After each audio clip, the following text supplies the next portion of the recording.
Le masculin sacré, c'est quoi le masculin sacré? C'est ce que je vous propose d'explorer à travers cette capsule. Il n'y a pas un masculin sacré, il y a des masculins sacrés. Et sacré le masculin que l'on sacralise, en général celui de la culture dans laquelle nous grandissons. Ou alors c'est celui que nous choisissons dans un panel qui nous est proposé dans l'espace-temps où nous vivons. Et ces masculins sont multiples et parfois bien différents. C'est ce que nous allons observer. Bien compliqué d'observer, car si les choses se suivent et ne se ressemblent pas, elles se chevauchent, elles se mélangent un peu et se déclinent beaucoup. Alors si on essaye de synthétiser au maximum, nous voyons apparaître cet ensemble de schémas que j'ai euh, que j'ai scindé en trois en fait, hein, vraiment pour simplifier les choses. Première étape, c'est ce qu'on va appeler les sociétés primitives, c'est-à-dire ça concerne toute la préhistoire jusqu'à ce que l'on appelle l'Antiquité, donc ça représente un laps de temps beaucoup plus grand que tout le reste, mais dans cette partie-là, c'est aussi très difficile d'observer car nous connaissons pratiquement pas les mythes et nous avons que l'archéologie pour nous permettre d'essayer d'y comprendre quelque chose. Alors, quand je dis l'archéologie, c'est tout ce qui est inclus aussi avec l'histoire de l'art, hein, par exemple. Ici, nous avons plutôt affaire à des masculins seigneurs de la lande, à des masculins taureaux célestes, à des masculins lunaires en tout cas. C'est des caractéristiques que vont garder des dieux comme Cernunnos et Apis sur de très très longues périodes, et puis qui vont lentement glisser vers des dieux lunaires comme Sin, Mani, ou voire même Osiris. C'est une époque où la croyance est plutôt animiste, chamanisme, avec le culte du taureau et les hommes verts en quelque sorte. La deuxième période, c'est les sociétés antiques. Ici, nous arrivons dans l'Antiquité avec le polythéisme, où nous avons un dieu et souvent sa parèdre, et puis des dieux que nous allons appeler les dieux étrangers. Nous verrons ça en détail tout à l'heure. Ce sont des divinités qui vivent en groupe, avec, par exemple, chez les Grecs, il y a Zeus, Arès, Apollon, etc., etc. Ou même chez les Celtes, nous avons le Dagda, nous avons Louvre, nous avons Ésus, etc.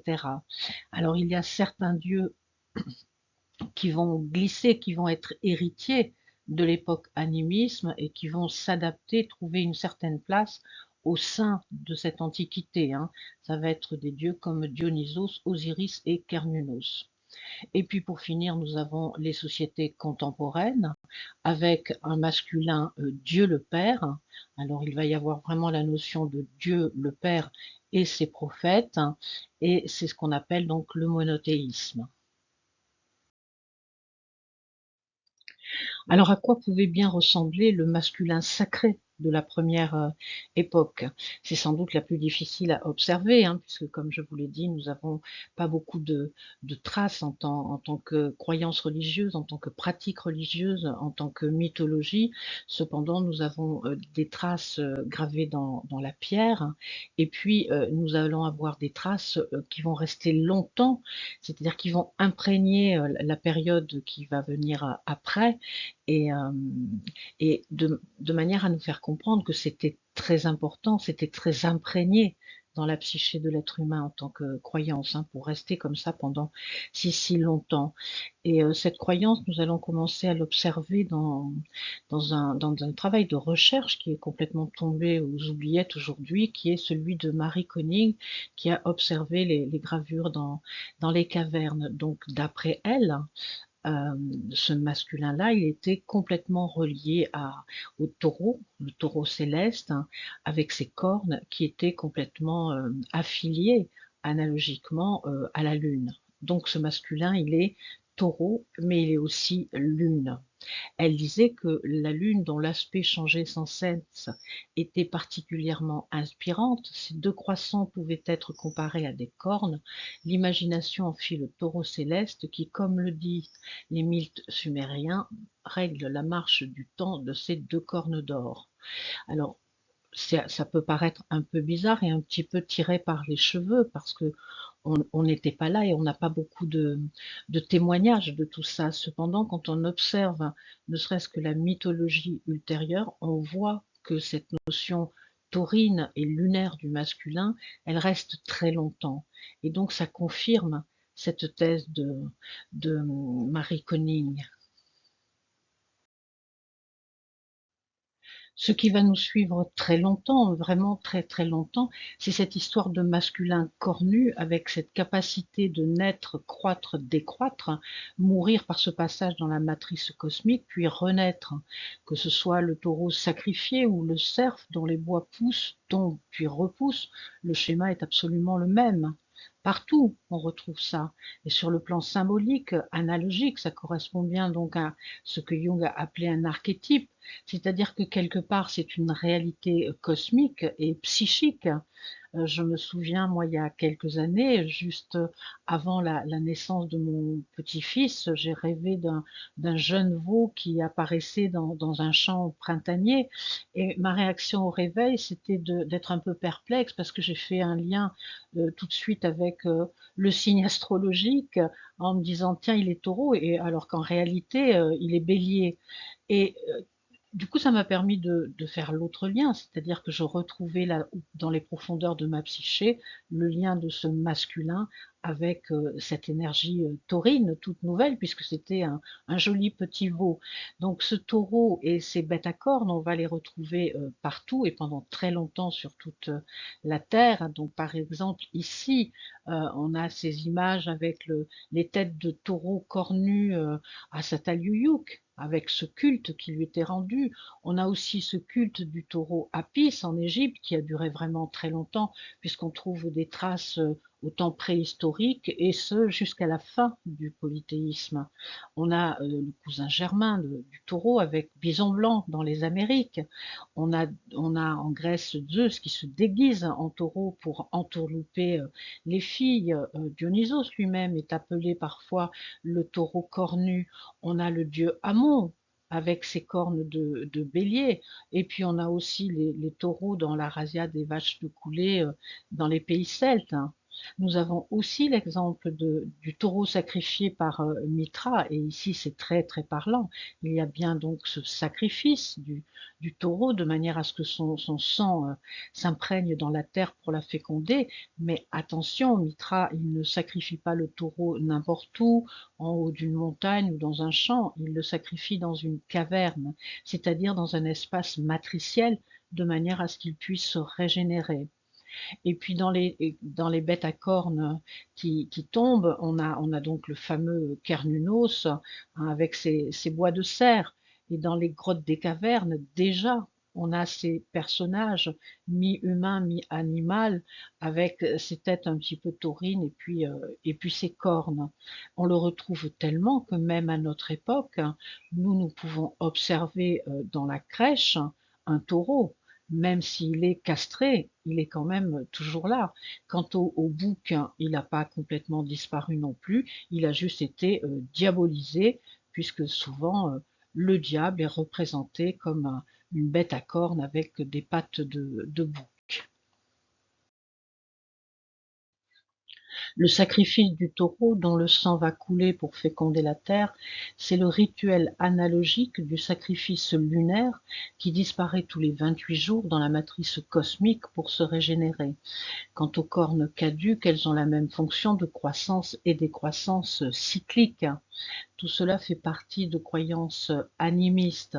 Alors l'animisme a été décrit, défini par Edward Taylor comme une croyance selon laquelle la nature est régie par des esprits analogues à la volonté humaine. Ça, c'était dans les années 1870, c'est vraiment très réducteur parce que c'est un peu les prendre pour des crétins, hein, ces êtres humains primitifs.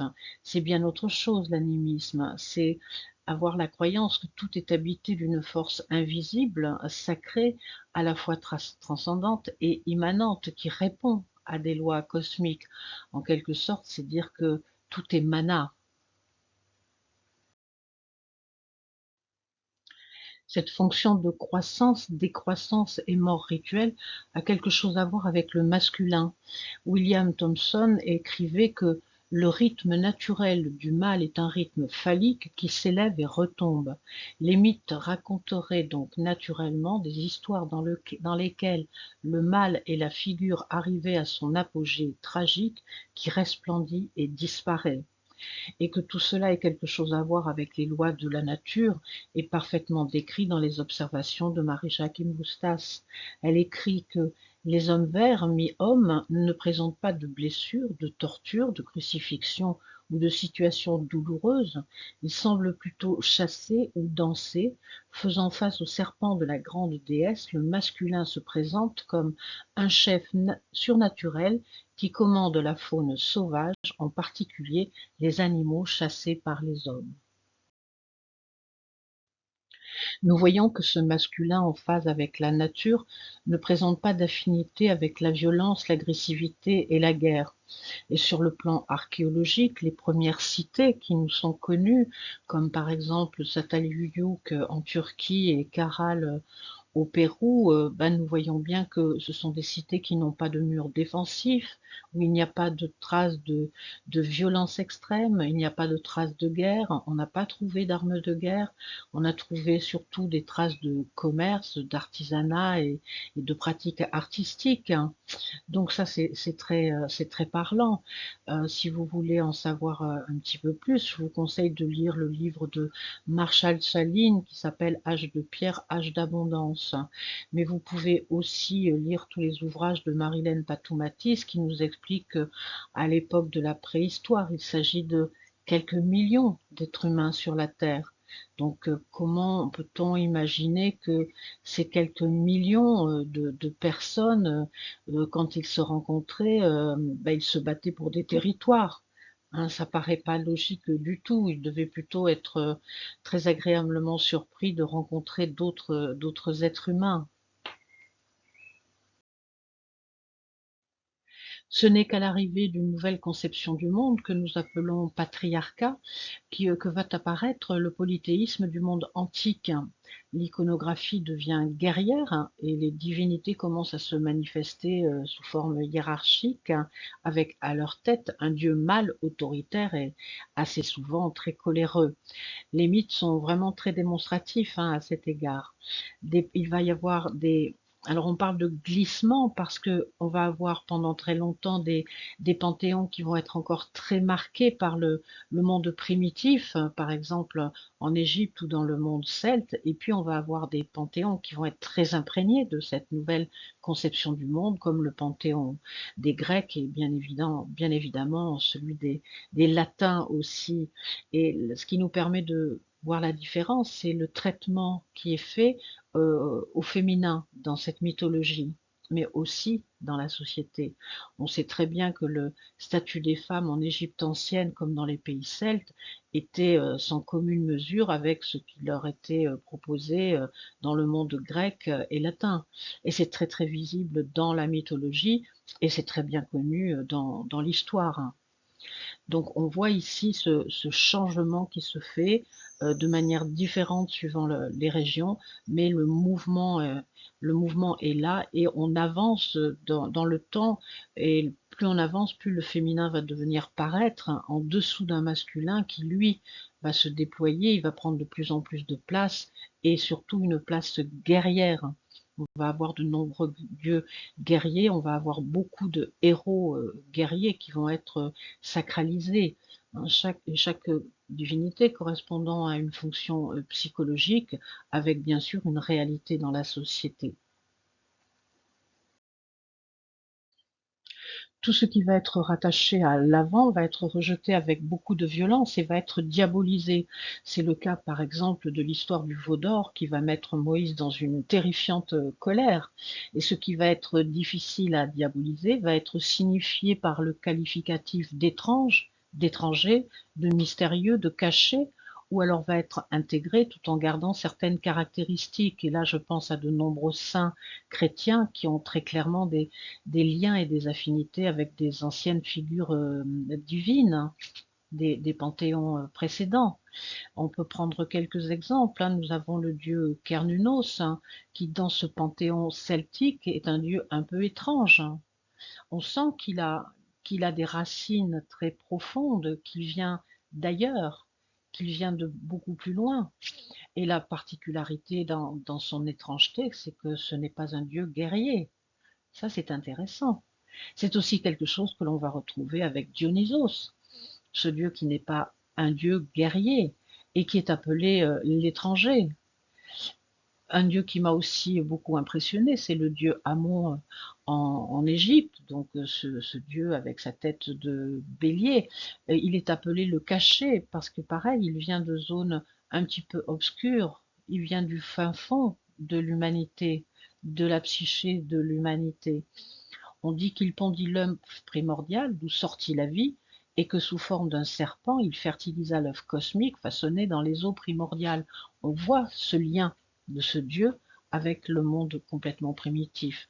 Et puis bien sûr, il y a Osiris, hein, qui sans hésitation est un lieu avec de grandes caractéristiques lunaires.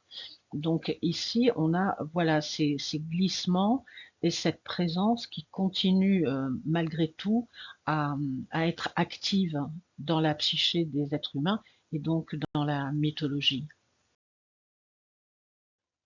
Donc tout au long de ces mutations, de ces chevauchements, nous voyons qu'il reste des traces très actives des masculins très archaïques, mais peu à peu, nous voyons aussi la montée en puissance du Dieu unique, hein, c'est-à-dire on va arriver au monothéisme. Alors on voit déjà des traces du monothéisme très claires, hein, à l'époque d'Akhenaton et Néfertiti, hein, qui ont mis en avant le dieu solaire, hein, comme si c'était le dieu au-dessus des dieux, d'une manière plutôt sympathique, hein, parce que ce soleil, on peut le voir sur les gravures, il est absolument pas agressif, il est plutôt nourricier, hein, il garde des traces encore archaïques. On le voit aussi arriver avec Zeus, parce que même si Zeus fait partie, complètement partie d'un système polythéiste, il est quand même le roi des dieux, c'est-à-dire il est la tête pensante de l'ensemble du panthéon grec. Et puis bien sûr, tout cela va nous amener peu à peu à ce Dieu Père que nous connaissons, dans lequel nous avons grandi et qui est le créateur du ciel et de la terre et de tout l'univers et de tout le cosmos. Donc tout ça aussi, ce sont des masculins sacrés, ce sont des approches du masculin sous un angle sacré. Si nous considérons que le masculin est un archétype, alors il s'agit bien du même moule, mais manifesté de manière très différente et qui change au fil du temps, en fonction de ce que nous en faisons, en fonction du Dieu que nous servons, avec ses bonheurs et ce que Hillman appelait sa pathologie. On voit bien que ce masculin sacré, il est de plus en plus anthropomorphe à l'image de l'humain, de plus en plus guerrier, unique et centralisé dans un système pyramidal. Essayons d'être factuels, si tant est que nous puissions l'être dans ce genre de thématique et de domaine. Essayons de revenir à la manifestation première, celle à l'origine, celle dont ne nous lèveront pas les mystères, et par là même qui prend un sens sacré. Il suffit de regarder cette image avec ce spermatozoïde qui perce les profondeurs de l'obscurité pour pénétrer de manière désirante cet ovule et faire jaillir la vie. La nature va jaillir, la nature va s'exprimer. Et ça nous ramène à cette description du dieu Amon qui nous dit que sous la forme d'un serpent, il fertilisa l'œuf cosmique façonné dans les eaux primordiales.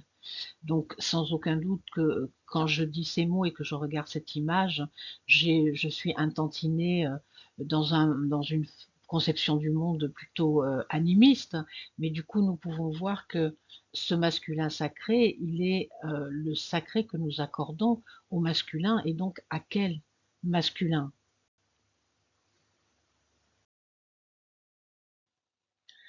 Quel Dieu s'est imprégné en nous par la culture qui nous a façonnés ou la contre-culture que nous avons adoptée?